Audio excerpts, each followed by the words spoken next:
Capítulo 7, segunda parte. Celeste, 45 anos. Divorciada, mãe de 3 filhos que vivem fora do país com o pai. Estive praticamente com mais de uma dúzia de homens na vida e aposto que, analisando o passado, todos eles eram muito mais jovens do que eu, ou mentirosos, ou dependentes de droga ou álcool, ou homossexuais ou loucos. Dúzias de homens impossíveis. Como é que os encontrei? O meu pai era capitão nas Forças Armadas. Isso significava que ele fingia ser um homem amável e gentil em todos os sítios, exceto em casa, onde não se incomodava em ser alguma coisa, e a não ser o que era, quer dizer, exigente, crítico e egoísta. Tanto ele quanto minha mãe acreditavam que nós, crianças, existíamos para ajudá-lo a encobertar a sua máscara profissional. Tínhamos que parecer perfeitos, tirando sempre notas boas, sendo cativantes para os outros e nunca trazendo problema. Dada a atmosfera em casa, isso era simplesmente impossível. Podia sentir a tensão no ar. Quando meu pai estava em casa, ele e minha mãe não eram absolutamente íntimos. Ela estava furiosa todo o tempo. Não se chateavam em voz alta os dois, apenas baixinha, horrivelmente exaltados. Todas as vezes que o meu pai fazia algo que ela pedia, ele estragava as coisas de propósito. Às vezes a porta da frente estava partida e ele consertou-a com pregos enormes, acabando com ela. Depois disso, todos nós aprendemos a deixá-lo em paz. Quando se reformou, ele ficava em casa todos os dias e todas as noites, sentado numa cadeira. Não dizia nada, mas só o fato de estar lá tornava a vida difícil para nós todos. Eu realmente odiava-o. Naquela ocasião não conseguia perceber que ele tinha problemas ou que nós tínhamos, também pela forma que reagimos contra ele e de como deixávamos que ele nos controlasse com sua presença. Era uma competição contínua. Quem ia controlar quem? E ele sempre ganhava, passivamente. De qualquer forma, há muito tempo eu já me tinha transformado em rebelde. Eu era brava exatamente como a minha mãe e a maneira de expressar a minha raiva era rejeitando todos os valores que os meus pais me tinham trazido, saindo daquilo e tentando ser o oposto de tudo e todos na minha família. Eu acho que o que mais me enervava era o fato de parecermos tão normais por fora. Eu tinha vontade de gritar bem alto como minha família era horrorosa, mas ninguém parecia perceber aquilo. Minha mãe e minhas irmãs estavam dispostas a tornar-me como uma menina problemática e eu dava-lhes margem para isso, desempenhando o meu papel inteiramente. Iniciei um jornal esquerdista quando estava cursando no colégio, que causou um bocado de problema. Depois fui para a faculdade e tão logo tive a oportunidade de deixar o país. Eu não pude ir para longe de casa o suficiente para me satisfazer. Externamente eu estava bastante revoltada, mas no interior não havia nada além da confusão. Minha primeira experiência sexual aconteceu quando eu estava na Europa. Foi com um jovem estudante africano. Ele estava ansioso por saber coisas sobre os Estados Unidos e eu senti-me como uma mestra, mais forte, mais sábia, mais conhecedor do mundo. O fato de ele ser preto e eu branco causou uma tempestade. Eu não me importava, apenas reforçou a visão que tinha de mim mesmo como rebelde. Poucos anos mais tarde, ainda na faculdade, conheci um inglês e casei-me com ele. Era um intelectual de uma família próspera. Eu respeitava-o muito. Além disso, ele tinha 27 anos e ainda era virgem. Mas uma vez foi a professora o que me fez sentir forte e independente e com o controle da situação. Ficámos casados 7 anos, vivendo no exterior e eu estava terrivelmente inquieta e infeliz sem saber porquê. Então conheci um jovem estudante, órfão, e iniciei um caso realmente tempestuoso com ele, durante o qual abandonei o meu marido e os meus filhos. Aquele jovem tinha-se envolvido sexualmente apenas com o homem até me conhecer. Vivemos juntos 2 anos no meu apartamento. Ele também tinha amantes homens, mas eu não me importava. Experimentávamos todo o tipo de relacionamentos sexuais, quebrávamos todas as regras. Era uma aventura para mim, mas após um certo tempo fiquei preocupado novamente e excluí-o da minha vida como amante, embora ainda hoje sejamos amigos. Após um envolvimento com ele, vieram vários envolvimentos com alguns tipos realmente baixos. Todos eles, sem exceção, mudaram-se para a minha casa. A maioria deles também pediu-me dinheiro emprestado, às vezes centenas de dólares, e alguns arrastaram-me para tramas ilegais. Eu nem imaginava que tinham um problema, mesmo com tudo aquilo que tinha acontecido. Uma vez que cada um daqueles homens estava tirando alguma coisa de mim, eu sentia-me forte e responsável pelas coisas. Voltei para os Estados Unidos e envolvi-me com um homem que provavelmente foi o pior de todos. E ele era alcoólico e tinha sofrido danos cerebrais. Tinha-se tornado muito violento. Raramente se lavava, não trabalhava e cumpria pena por várias penas relacionadas com as suas bebedeiras. Foi com ele a um local onde ele participava num programa para motoristas bêbados com problemas de justiça. E o orientador sugeriu que conversasse com um dos conselheiros deles, porque estava claro que eu também tinha problemas.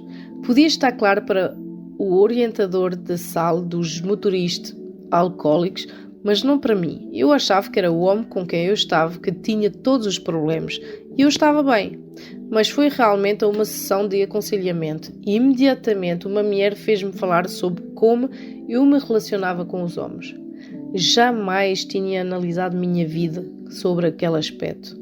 Decidi continuar com as sessões e foi quando me ajudaram a ver o tipo de relacionamento que eu tinha criado. Eu bloqueava tanto os meus sentimentos quando criança que eu precisava de todo o drama que aqueles homens me proporcionavam apenas para me sentir viva.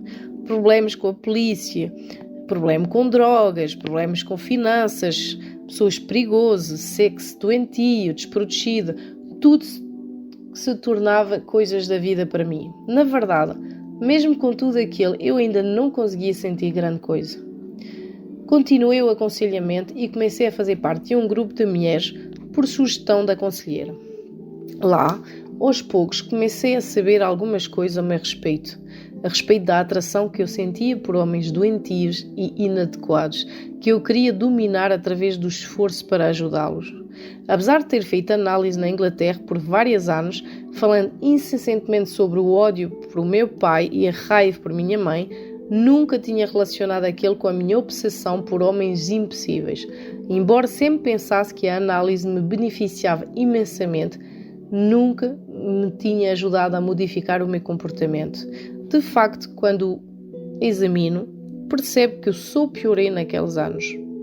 Agora, no aconselhamento e no grupo, à medida que eu melhoro, meus relacionamentos com homens ficam um pouco mais saudáveis também. Pouco tempo atrás envolvi-me com um diabético que se recusava a aplicar a insulina.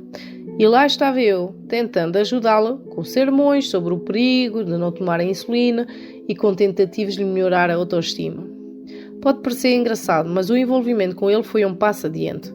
Ou menos ele não era viciado. Mesmo assim, eu estava praticando minha tarefa familiar como mulher forte responsável pelo bem-estar de um homem. Estou deixando os homens em paz por algum tempo, porque finalmente percebi que não quero tomar conta de um homem e essa ainda é a única maneira que eu conheço de relacionar-me com eles. Os homens têm sido simplesmente a forma de eu evitar cuidar de mim mesma. Estou empenhando-me para aprender a amar-me, a cuidar-me e para abandonar todos estes subterfúgios, porque é o que os homens têm sido na minha vida. Entretanto, é assustador, pois eu era muito melhor com cuidar deles do que sou em preocupar-me comigo mesma. Mais uma vez, vimos os dois temas negação e controle. A família de Celeste encontrava-se num caos emocional, mas aquele caos nunca foi reconhecido ou expresso abertamente. Mesmo sua revolta contra as regras e normas da família referia-se apenas sutilmente ao núcleo da família profundamente problemático. Ela gritava, mas nenhum membro da família ouvia. Na sua frustração e isolação, ela bloqueou todos os sentimentos, com exceção de um, a raiva. Primeiro, do seu pai, por não ter estado presente para ela, e do resto da família, por recusarem-se a reconhecer os problemas e a dor dela. Mas a raiva da Celeste era incerta. Ela não percebia que vinha do seu desamparo quanto a mudar a família que a amava e de que precisava. Ela não conseguiria satisfazer nenhuma das necessidades emocionais de amor e segurança naquele ambiente. Assim, ela procurava por relacionamentos que pudesse controlar com pessoas não tão educadas ou experimentadas, não tão afortunadas financeiramente ou bem colocadas socialmente como ela mesma. A necessidade intensa de Celeste de continuar com aquele padrão de relacionamento revela-se pela extrema inadequação do último parceiro, um alcoólico quase arruinado que esteve bem perto de acabar como um vagabundo. E mesmo assim, Celeste, brilhante, sofisticada, educada e conhecedora do mundo, não captou nenhum indício de quanto aquele concubinato era doentio e inapropriado. A negação dos próprios sentimentos e percepções, bem como sua necessidade de controlar o homem e o relacionamento, excederam bastante sua inteligência. Uma parte importante da recuperação de Celeste envolveu abandonar a análise intelectual de si mesma e de sua vida e começar a sentir a dor emocional intensa que acompanhava o isolamento também que ela sempre suportará. Os seus envolvimentos sexuais inúmeros e exóticos só foram possíveis porque ela sentia pouca ligação com outros seres humanos e com o seu próprio corpo. Na realidade, os envolvimentos realmente evitaram que ela corresse o risco de uma proximidade verdadeira com os outros. O drama e a agitação substituíam a intensidade ameaçadora da intimidade. A recuperação significava manter-se firme consigo mesma, sem um homem para desviá-la dos seus propósitos e sentir os seus sentimentos, inclusive o isolamento doloroso. Também significava fazer com que outras mulheres que compreendiam seu comportamento e sentimentos considerassem válidos seu esforço para modificar-se. Para Celeste, a recuperação exige que aprenda a relacionar-se com outras mulheres e a confiar nelas, como também a relacionar-se consigo mesma e confiar em si mesma. Celeste deve desenvolver um relacionamento com ela mesma para conseguir relacionar-se com o homem de forma saudável e ainda tem muito que trabalhar neste sentido. Basicamente, todos os seus encontros com o homem foram meramente reflexos da raiva, do caos e da revolta dentro dela. E sua tentativa de controlar aqueles homens foi também uma tentativa de reprimir as forças interiores e os sentimentos que a dirigiam. Seu trabalho é consigo mesma, e à medida que conseguir maior estabilidade interior, isto vai se refletir nos relacionamentos com os homens. Ela será incapaz de amar um homem e confiar nele, ou ser amada e acreditada por ele, até que aprenda a amar-se e a confiar em si mesma. Muitas mulheres cometem o erro de procurar um homem para um relacionamento sem, em primeiro, desenvolver um relacionamento consigo mesma. Elas passam de homem para homem procurando o que está faltando dentro delas. A procura deve iniciar-se em casa, dentro do eu. Ninguém pode nos amar o suficiente para nos satisfazer se nós não nos amarmos primeiro. Pois quando em nosso vazio procuramos por amor, apenas encontramos mais vazio. O que manifestamos em nossa vida é o reflexo do que está bem dentro de nós, nossa crença em nosso próprio valor, em nosso direito à felicidade, no que merecemos na vida. Quando aquelas crenças se modificam, nossa vida também modifica-se. Janice, 38 anos, casado, mãe de 3 filhos adolescentes. Às vezes, quando as pessoas se esforçam bastante para manter as aparências por fora, é praticamente impossível mostrar a qualquer pessoa o que realmente acontece por dentro. É difícil até mesmo de se conhecerem.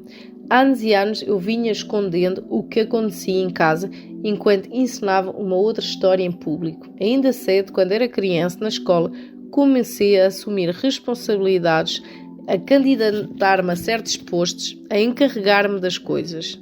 Sentia-me maravilhoso. Às vezes penso que poderia ter ficado para sempre no colégio. Lá eu era uma pessoa que conseguia ter sucesso. Era a anfitriã dos Times de Fora, capitão da torcida organizada e vice-presidente dos séniores. Robbie e eu fomos até condecorados o casal mais atraente do álbum anual. Tudo parecia bem. Em casa as coisas pareciam transcorrer normalmente também. Meu pai era vendedor e ganhava bastante dinheiro. Tínhamos uma casa grande e agradável, com piscina e quase tudo o que queríamos em termos materiais. O que faltava realmente era paz interior. Meu pai ficava na estrada quase o tempo todo. Ele adorava ficar em motéis buscando mulheres e boatos. Quando estava em casa, iniciava chatice terríveis com a minha mãe. Daí, ela e quem quer que estivesse em casa no momento tinha que ouvi-lo comparar minha mãe com todas as outras mulheres que ele conhecia. Também chateava-se fisicamente. Quando isso acontecia, o meu irmão tentava separá-los ou tinha que chamar a polícia. Era realmente terrível. Quando ele voltava para a estrada, minha mãe normalmente tinha aquelas longas conversas comigo e com o meu irmão, perguntando-nos se ela deveria abandonar o meu pai. Nenhum de nós queria ser responsável por aquela decisão, apesar de odiarmos as chatiças dele. Assim evitávamos responder, mas ela nunca conseguiu ir embora porque tinha muito medo de perder o sustento financeiro que ele nos dava. Começou a ir bastante ao médico e, em vez de deixar o pai, começou a tomar pílulas para poder suportar a situação. Dessa forma, não se importava com o que o pai fazia. Apenas ia para o quarto, tomava mais 1 ou 2 comprimidos e ficava lá dentro com a porta fechada. Após trancar-se no quarto, eu tinha que assumir uma parte das responsabilidades dela, mas de certa forma eu não me importava. Era melhor do que ouvir as brigas. Na época em que conheci o meu futuro marido, eu tinha muita prática em assumir coisas para os outros. Quando conheci o Robbie no primeiro ano de colégio, ele já apresentava problemas com a bebida. Até possuía o apelido Burgie, porque bebia bastante cerveja da marca Burgermeister.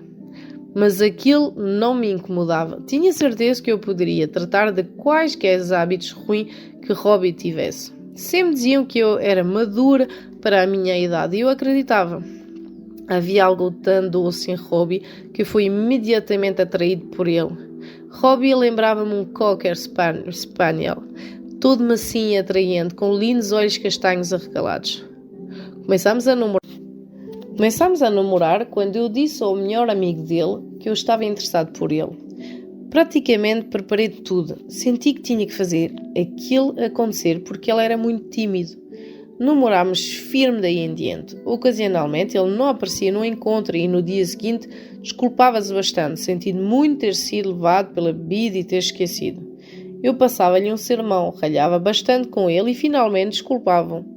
Ele quase parecia grato por ter-me para mantê-lo na linha. Eu sempre fui para ele tanto uma mãe quanto uma namorada. Costumava fazer a bainha das suas calças e lembrar-lhe dos aniversários dos seus pais, além de aconselhá-lo sobre o que fazer na escola e na sua carreira. Os pais de Robbie eram bons, mas tinham 6 filhos. Seu avô, doente, também vivia com eles. Todos estavam um pouco dispersos com toda aquela pressão. Eu estava mais que disposta a compensar a atenção que Robbie não tinha em casa. Ele foi chamado para o exército após já ter saído do colégio há alguns anos. Isto aconteceu durante a convocação antecipada para o Vietnã e se um jovem fosse casado era dispensado do serviço. Eu não podia suportar a ideia do que aconteceria a Robbie no Vietnã. Eu poderia dizer que tinha medo que ele fosse ferido ou morto, mas, para ser honesto, tenho que admitir que eu tinha muito mais medo que ele ficasse mais madura e que não precisasse mais de mim quando voltasse. Mostrei-me disposta a casar-me com ele para afastá-lo do serviço e foi o que fizemos. Casámos-me quando ambos tínhamos 20 anos. Lembro que ele embebedou-se tanto na noite do casamento que tive que conduzir para ir para a lua de mel. Foi uma grande piada. Após os nossos filhos nascerem, as bebedeiras de Robbie tornaram-se pior. Ele dizia que precisava de escapar de toda aquela pressão e que nós se casámos muito novo. Saía em viagem de pesca e passava várias noites fora com os amigos. Nunca fiquei zangado realmente porque sentia pena dele cada vez que ele bebia. Eu me desculpava com ele e esforçava-me mais ainda para tornar as coisas mais agradáveis em casa. Acredito que podíamos ter continuado daquela forma para sempre, com as coisas um pouco piores de cada ano, se o fato da sua embriaguez não tivesse sido finalmente percebido no trabalho. Os colegas do serviço e o seu chefe puseram e encostaram-no contra a parede, dando-lhe a escolha em ficar sóbrio ou perder o emprego. Bem, ele tornou-se sóbrio. Foi quando começaram os transtornos. Durante todos aqueles anos que Robbie estava bêbado e a armar confusão, eu tive consciência de duas coisas. Uma, ele precisava de mim, e outra, ninguém mais o aturava. E fora a única maneira de sentir-me segura. Sim, eu tinha que tolerar muita coisa, mas aquele não me importava. Eu tinha vindo de um lar onde o pai fazia coisas piores que Robbie. O meu pai batia na minha mãe e tinha uma data de casos com mulheres que encontravam na discoteca. Dessa forma, ter um marido que apenas bebia demais não era realmente tão difícil para mim. Além de que eu podia mandar em casa da forma que eu queria, e quando ele realmente saía da linha, eu ralhava e chorava. Ele ainda hidratava-se por uma semana ou duas. Na verdade, eu não queria mais do que aquilo. Logicamente, não soube nada disso até que ele tornou-se sóbrio. De repente, meu pobre e desemparado Robbie estava indo às reuniões dos Alcoólicos Anónimos todas as noites, fazendo amigos, tendo conversas sérias ao telefone com pessoas que eu nem conhecia. Então, ele conseguiu para si um orientador dos Alcoólicos Anónimos, e era para aquele homem que Robbie voltava-se todas as vezes que tinha algum problema ou dúvida. Senti-me como se tivesse sido demitido do meu emprego. Fiquei furioso. Para ser honesto, tenho que admitir que eu gostava muito mais da situação quando ele bebia. Antes da sobriedade, eu costumava ligar para o chefe dele com desculpas falsas quando Robbie estava bêbado demais para ir trabalhar. Eu mentia a sua família e os amigos dele sobre os problemas em que ele se metia no trabalho ou quando ele conduzia bêbado. Era eu, enfim, que mandava na vida dele. Agora, eu nem podia entrar na brincadeira. Todas as vezes que eu tinha a lidar com algo difícil, ele ligava para o seu orientador, que sempre insistia que Robbie encarasse os problemas de cabeça erguida. Então, ele enfrentava, fosse o que fosse, e depois ligava novamente para o orientador para fazer-lhe um relatório. Durante todo o processo, eu era posta à margem. Embora eu tivesse vivido anos com um homem irresponsável, pouco confiável e bastante desonesto, foi somente quando Robbie já estava sóbrio por 9 meses e melhorando em todos os campos que percebemos haver mais brigas agora do que antes. O que me deixava mais zangado era que ele ligava para o seu orientador dos Alcoólicos Anónimos para descobrir como lidar comigo. Parecia que eu era a maior ameaça à sua sobriedade. Eu preparava-me para entrar com pedido de divórcio quando a esposa do orientador telefonou-me e perguntou se poderíamos nos encontrar para um café. Concordei, muito relutante, e ela simplesmente expôs a situação. Falou sobre como tinha sido difícil para ela quando o marido tornou-se sóbrio, porque ela não conseguia mais mandar nele e mandar nos aspectos toda a vida do casal. Falou de quando ela tinha ficado ressentida com as reuniões dos Alcoólicos Anónimos e principalmente com o orientador do marido, e disse que considerava um milagre ainda estar casada, sem mencionar que eles eram realmente felizes. Diz que o Al-Anon a ajudará bastante e insistiu para que eu fosse a algumas reuniões. Bem, eu apenas ouvia pela metade o que era dito. Ainda acreditava que estava bem e que era Robbie que devia muito por eu tê-lo tolerado todos aqueles anos. Sentia que ele procurava me tolerar em vez de ir à reunião o tempo todo. Não imaginava como era difícil para ele permanecer sóbrio. Ele não teria ousado dizer-me porque eu diria a ele como fazê-lo, como se eu soubesse algo ao respeito. Naquela ocasião, um dos nossos filhos começou a roubar e ter outros problemas na escola. Eu e Robbie fomos a uma associação de pais e, de alguma forma, ficou sabendo que Robbie era um frequentador dos Alcoólicos Anónimos. A conselheira sugeriu abertamente que o nosso filho fosse ou Al-Atin, uma associação para adolescentes filhos de alcoólicos, e perguntou se eu estava no Al-Anon. Senti-me contra a parede, mas aquela mulher tinha bastante experiência com famílias como a nossa e foi muito gentil comigo. Todos os nossos filhos começaram a frequentar o Al-Atin, mas eu ainda me mantinha longe do Al-Anon. Fui em frente com o processo de divórcio e mudei-me com os meus filhos para um apartamento. Quando chegou a hora de acertar os detalhes, os meninos disseram serenamente que queriam viver com o pai. Fiquei arrasada. Após ter deixado Robbie, tinha mandado toda a minha vida e atenção para eles e agora eles escolhiam o pai em vez de mim. Tive que deixá-los ir. Já estavam crescidos o suficiente para decidir por si mesmos. Aquele deixou-me completamente só e eu nunca tinha ficado sozinho antes. Fiquei aterrorizado, deprimido e histérico, tudo de uma vez só. Após ficar alguns dias totalmente sozinha, telefonei para a esposa do orientador do Robbie. Queria culpar seu marido e os alcoólicos anónimos para toda a minha dor. Ela ouviu-me gritar um bom bocado. Então ela veio até mim, sentou-se comigo enquanto eu só chorava, levou-me para a reunião do Al-Anon no dia seguinte, embora estivesse terrivelmente zangada e amedrontada. Comecei devagarinho a perceber como eu estava doente. Foi às reuniões todos os dias durante 3 meses, depois foi de 3 a 4 vezes por semana durante algum tempo. Sabe, naquelas reuniões aprendi de verdade a rir das coisas que eu levava tanto a sério, como tentar mudar os outros e tentar controlar e mandar na vida das outras pessoas. E eu ouvia essas pessoas falando como era difícil para elas cuidar de si próprias em vez de lhe dar toda a sua atenção para um alcoólico.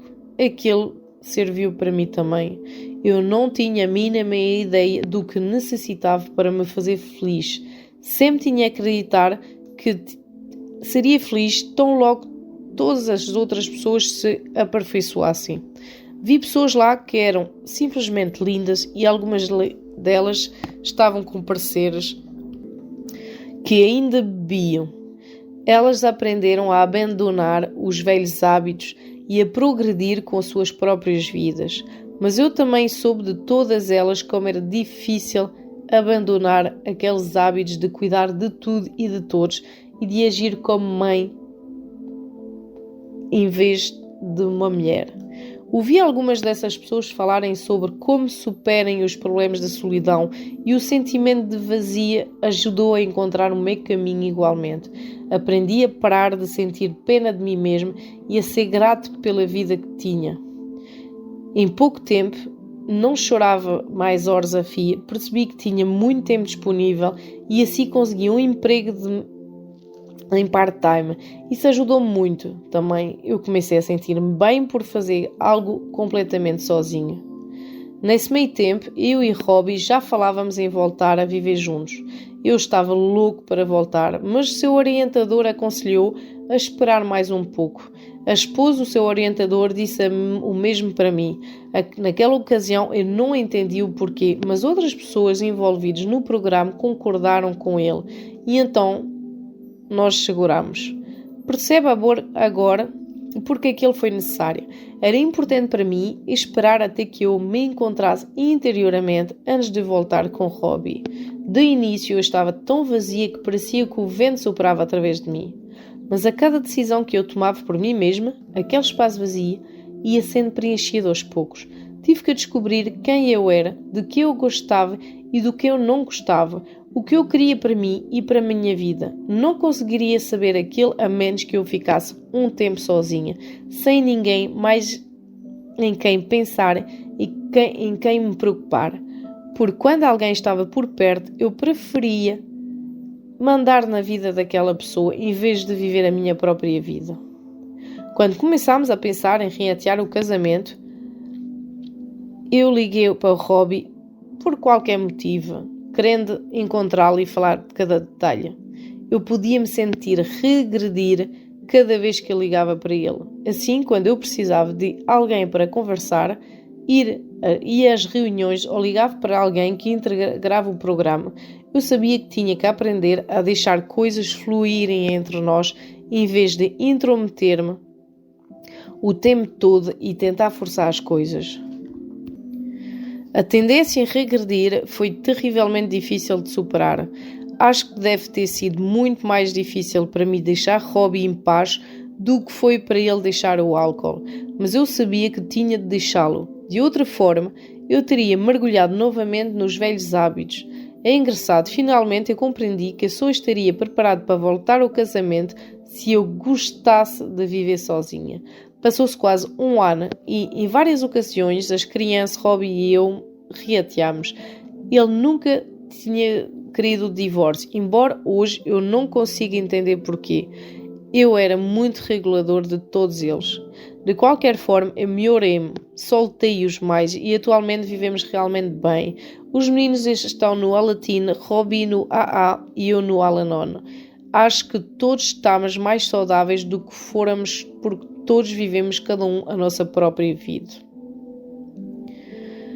Há pouco o que acrescentar à história da Janice. Sua imensa necessidade de ser necessária, de ter um homem fraco e inadequado e de controlar a vida daquele homem eram formas de negar e evitar o vazio inevitável do seu âmago, originário do tempo em que viverá com a família. Já se notou que crianças em lar desajustados sentem-se responsáveis pelos problemas da família e por solucioná-los também. Existem basicamente 3 maneiras nas quais essas crianças tentam salvar a família, sendo insensíveis, sendo más ou sendo boas. Ser insensível significa nunca pedir nada, nunca causar transtorno, nunca fazer qualquer tipo de exigência. A criança que escolhe este papel evita escrupulosamente acrescentar qualquer peso à família já sobrecarregada. Ela fica em seu quarto ou confunde-se com o papel de parede, diz pouca coisa e exprime-se num tom descompromissado. Na escola não vai bem nem mal, de fato quase não é percebido. Sua contribuição para a família é não existir. Com relação à própria dor, ela é insensível, não sente nada. Ser a amada fita, a rebelde, a delinquente. Isso é, a criança sacrifica-se concordando em ser o bode expiatório, o problema da família. Ela faz-se o centro do sofrimento, da raiva, do medo e da frustração do grupo. O relacionamento dos pais pode ser desintegrador, mas ela fornece a eles o objeto seguro para que possam trabalhar para se aperfeiçoarem juntos. Eles se perguntam, o que vamos fazer com relação a Joanie? Em vez de o que faremos com relação ao nosso casamento. E como a criança tenta salvar a família e ela possui apenas um sentimento, a raiva, que acoberte sua dor e o seu medo. Ser boa é ser o que a Janice foi, uma conquistadora no mundo cujas realizações tinham o objetivo de redimir a família e preencher o seu vazio interior. Para ser feliz, brilhante e entusiasmado serve para encobrir a tensão, o medo e a raiva. Para ser boa torna-se muito mais importante que sentir-se bem, ou mesmo sentir alguma coisa. No final, Janice precisava adicionar à lista de realizações o fato de tomar conta de alguém e Robbie, recriando o alcoolismo do pai dela e a dependência passiva da mãe, era uma alternativa plausível. Ele, e depois que saiu de casa as crianças, tornou-se a carreira dela, seu objetivo, sua forma de evitar os próprios sentimentos. Sem maridos e sem filhos para quem direcionar a atenção, era inevitável um colapso, porque eles foram o principal meio pelo qual ela poderia evitar a dor, o vazio e o medo. Sem eles, seus sentimentos oprimiam-na. Janice sempre se tinha visto como uma pessoa forte que ajudava, que encorajava e que aconselhava os outros. Todavia, o seu marido e os filhos, na verdade, ocupavam uma posição mais importante para ela do que ela para eles. Embora eles não possuíssem sua força e maturidade, podiam sobreviver sem ela. Janice não sobrevivia sem eles. O fato de a família ter permanecido intacta deve-se muito à boa sorte deles de consultarem com um conselheiro experiente e a honestidade e sabedoria do orientador de Robbie e sua esposa. Cada uma dessas pessoas reconhecem que a doença de Janice era tão debilitante quanto a do Robbie e sua recuperação tão importante quanto a dele. Para cada mulher desse capítulo, a recuperação exigiu que ela enfrentasse a dor, passado e presente, que tentava evitava. Enquanto crianças, todas desenvolveram uma fórmula para sobreviver, que incluía a prática da negação e a tentativa de obter o controle. Mais tarde, quando adultas, aquelas fórmulas serviram doentiamente a essas mulheres. De fato, suas defesas tornaram-se as principais contribuintes da sua dor. Para a mulher que ama demais, a prática da negação, magnificamente expressa por omitir as falhas dele ou manter uma atitude positiva, evita que notem o aspecto da cumplicidade, que percebem como as falhas dele permitem a ela desempenhar seus papéis familiares. Quando sua vontade de controlar mascara-se em ser prestativa e encorajadora, o que é novamente ignorado é sua própria necessidade de superioridade e poder implícito neste tipo de interação. Precisamos perceber que a prática da negação e do controle, sejam quais foram os nomes dados, definitivamente não enriquece nossas vidas ou relacionamento. Ao contrário, o mecanismo da negação leva-nos a relacionamentos que dão margem ao restabelecimento dos antigos conflitos, e a necessidade de controlar mantém-nos lá, lutando para modificarmos a outra pessoa no lugar de nós mesmos. Retornarmos ao texto realçado no início do capítulo. Como se notou antes, o conto A Bela e a Fera sugeria um meio de perpetuar a crença de que uma mulher tem o poder de transformar em um homem se ela apenas o amar devotamente. Nesse nível da interpretação, o conto parece defender tanto a negação quanto o controle como um método adequado para se alcançar a felicidade. Bela, amando o monstro amedrontador sem questionar, negação, sugere ter o poder de mudá-lo, controle. Essa interpretação parece correta, pois ajusta-se aos papéis sexuais ditados por nossa cultura. Entretanto, lembro a vocês que tal interpretação simplesmente faz perder o real significado dessa história, a qual perdurou não por reforçar os preconceitos da cultura de uma época e seus estereótipos, mas sim por incorporar uma lei metafísica importantíssima, uma lição vital de como viver nossas vidas bem e sabiamente. É como se a história contivesse um mapa secreto que, uma vez decifrado e seguido com bastante esperteza, levar-nos a um rico tesouro escondido. Nosso próprio felizes para sempre. Esse aspecto tão importante de A Bela e a Fera é a aceitação. Aceitação é a antítese da negação e controle. É a disponibilidade de perceber o que é a realidade e de permitir que esta atue, sem necessidade de mudá-la. E na realidade mora a felicidade, que emana não da manipulação das condições exteriores ou das pessoas, mas do desenvolvimento de uma paz interior, mesmo diante de desafios e dificuldades. Lembre-se, no conto, Bela não tinha necessidade alguma de que a fera se modificasse. Ela o estimava de fato, aceitava como era e apreciava-o por suas qualidades. Bela não tentou fazer um príncipe de um monstro. Não disse, serei feliz quando ele não for mais um animal. Ela não sentiu pena dele por ser o que era e nem tentou modificá-lo. Eis aí a lição. Devido à atitude de aceitação, ele foi libertado para transformar-se em seu eu. E o simples fato de seu verdadeiro eu consistir num príncipe e um parecer perfeito para ela, demonstra simbolicamente que ela foi bem recompensada por ter praticado a aceitação. Sua recompensa foi uma vida farta e realizadora, representada por viver feliz para sempre com o príncipe. A verdadeira aceitação de um indivíduo como ele é, sem a tentativa de modificá-lo através de encorajamento, manipulação ou coação, é uma forma de amor muito nobre e dificílima de ser praticado pela maioria de nós. Na essência de todos os nossos esforços para modificar outra pessoa está um motivo basicamente egoísta.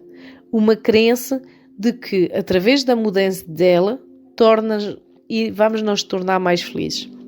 Não há nada errado em querer ser feliz, mas localizar a fonte daquela felicidade fora de nós mesmos, nas mãos de outra pessoa, significa evitar nossa capacidade e responsabilidade de mudar nossa própria vida para melhor. Ironicamente, é a mesma prática de aceitação que permite que outra pessoa se modifique, se ela escolhe modificar-se. Analisamos como isso funciona. Se o parecer de uma mulher é dedicada em demasia ao trabalho, por exemplo, e ela contesta e discute quanto às longas horas que ele passa fora de casa, qual é normalmente o resultado? Ele passa as mesmas horas ou até mais longe dela, sentido justificado por ter o direito de ficar longe para escapar das lamentações intermináveis dela. Em outras palavras, ralhando, contestando e tentando modificá-lo, ela na verdade faz com que ele acredite que o problema entre eles não é a sua dedicação ao trabalho, mas os resmungos dela. E na realidade, sua compulsão de modificá-lo pode transformar-se num fator contribuindo tão grande para a distância emocional entre eles quanto a compulsão dele de trabalhar. Em suas tentativas de forçá-lo a ficar mais perto dela, ela está, na verdade, empurrando-o para bem mais longe. Veneração ao trabalho é um sério desajuste, como são todos os comportamentos compulsivos. Funciona como uma finalidade na vida do marido, provavelmente protegendo contra a proximidade e a intimidade que ele teme e prevenindo a aparição de uma série de emoções desagradáveis, principalmente ansiedade e desespero. Veneração ao trabalho é uma das formas de se evitar alguém, empregado frequentemente por homens provenientes de famílias desajustadas, da mesma forma como amar demais é um dos principais meios de fuga empregado por mulheres provenientes daquele tipo de família. O preço a ser pago é uma existência unidimensional que o impede de desfrutar muito o que a vida tem a oferecer. Mas apenas ele pode julgar que o preço é alto e apenas ele pode escolher tomar quaisquer medidas ou correr quaisquer riscos necessários para modificar-se. A tarefa da sua esposa não é endireitar sua vida para melhorar a dela própria. A maioria de nós tem capacidade de ser muito mais feliz e mais realizado com indivíduos do que percebemos. Com frequência, não lutamos por aquela felicidade porque acreditamos que o comportamento de outra pessoa está nos impedindo de fazê-lo. Ignoramos a obrigação de nós desenvolvermos enquanto esquematizado, manobramos e manipulamos outra pessoa para modificá-la e tornar-nos zangado, desencorajado e deprimido quando não conseguimos. Tentar modificar uma pessoa é frustrante e deprimente, mas exercer o poder que temos de efetuar uma mudança em nossa própria vida é hilariante. Para que a esposa de um adorador do trabalho fique livre para viver uma vida própria, realizadora, sem considerar o que o seu marido faz, ela deve passar a acreditar que o problema dele não é ela e que não é de seu poder, do seu dever ou do seu direito modificar o marido. Ela deve aprender a respeitar o direito dele de ser o que é, embora desejando que ele fosse diferente. Quando ela aprender, estará livre de ressentimentos por causa da inacessibilidade dele, livre da culpa por não ter sido capaz de modificá-lo, livre do peso de tentar mudar o que não consegue. Com menos ressentimento e menos culpa, vai começar a sentir grande afeição por ele, pelas qualidades dele que ela aprecia realmente. Quando abandonar a tentativa de modificá-lo e redirecionar sua energia para desenvolver seus próprios interesses, vai experimentar a felicidade e a satisfação, não importa o que ele faça. No final, ela provavelmente vai descobrir que os seus objetivos são compensadores o suficiente para que possa desfrutar uma vida própria, rica e gratificante sem muito companheirismo da parte do marido. Ou conforme torna-se cada vez menos dependente dele para conseguir sua felicidade, poderá resolver que o seu compromisso com um parceiro ausente não faz sentido e poderá escolher continuar a sua vida livre do constrangimento de um casamento que não vale a pena. Nenhum destes caminhos será possível se ela fizer questão absoluta que ele se modifique para se sentir feliz. Até que ela o aceite como ele é, estará paralisado como um desenho animado interrompido, esperando que ele se modifique antes que ele possa começar a viver sua vida. Quando uma mulher que ama demais desiste da companhia para modificar o homem amado, ele então passa a refletir sobre as consequências do seu próprio comportamento. Uma vez que ela, de frustrada e infeliz, torna-se cada vez mais animado com a vida, o contraste com a própria existência dele intensifica-se. É possível que ele resolva lutar contra isso, desfazendo da sua obsessão e tornando-se mais acessível física e emocionalmente. O Atão que resolve não lutar, mas isto não importa. O facto é que, aceitando o companheiro real exatamente como ele é, a mulher torna-se livre de uma forma ou de outra para viver a sua própria vida feliz para sempre.